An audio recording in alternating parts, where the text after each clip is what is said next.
Thanks for joining me for another video. This is a comparison of the Wild Streak to the IQ Tour Solid. So why these two? Well, myself and Tamer from Tamer Bowling both feel very strongly that the Wild Streak is a pretty amazing look on tougher conditions. Be sure to check out Tamer Bowling's review for the Wild Streak to get his thoughts, but for quite some time the IQ Tour has been considered the prototypical sport ball. It has a heavy mid-lane roll to keep it stable, and it has a firm but still very controllable reaction on the back end that makes it a great choice when you need control on tougher and/or tighter patterns. The Wild Streak accomplishes the same control, but these two balls do it in very different ways. The IQ Tour is better at controlling the lane side to side or left to right because it has that low RG and lower differential. So it's going to read and roll heavy in the mid lane and be very continuous down lane, so it's going to want to stabilize early and give you a rollier look off the end of the pattern.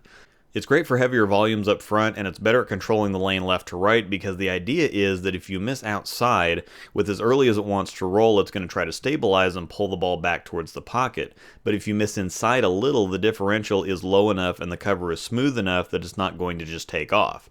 The downside is that you need to move around to find out where the optimal zone is.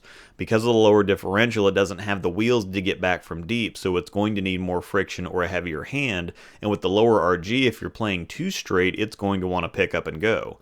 Because of this, there are just certain times you can't use it on tougher patterns if what it does doesn't fit what the lane is giving you. On the flip side, the Wild Streak controls the lane front to back much better, while not as much side to side. It's not as continuous as the IQ Tour, which wants to roll up and go and is more assertive or in control when it comes to the shape, but you can make the Wild Streak continue if you want it to, or you can get it to stop and go straight as well, which the IQ Tour doesn't really do. If the IQ Tour is stopping and going straight, it's because it's burning up or quitting. The Wild Streak goes in the direction of the rotation, but not because it's losing energy. I did mention that the Wild Streak gives you plenty of room left to right on a house shot, but that's just because it's more cover and less core. If you get it out, the cover is going to grab and pull it back up, and if you miss in, the core isn't doing much, so it's not going to move until the cover gets some traction, which there's not much of in the middle on house shot.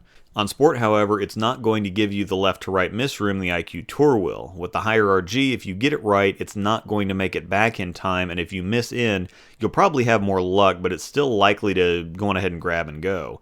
However, this also makes it excellent for controlling the lane front to back and shutting your angles down, which is very valuable on most tougher patterns. On a condition that the IQ Tour would be over-under on, the Wild Streak will come to the rescue because of the high amount of directional control down lane. It'll get down the lane easier, which lets you control and manipulate the reaction yourself, where the IQ Tour can offer too much help sometimes. With the Wild Streak, if the lanes are tight left to right or at the end of the lane, you can decide what the ball does with physical adjustments, so if you need it to get more length and or have a straighter path through the front part of the lane and finish a specific way down lane, it'll do that. The Wild Streak and IQ Tour should be great complements for more challenging conditions. Thanks for watching.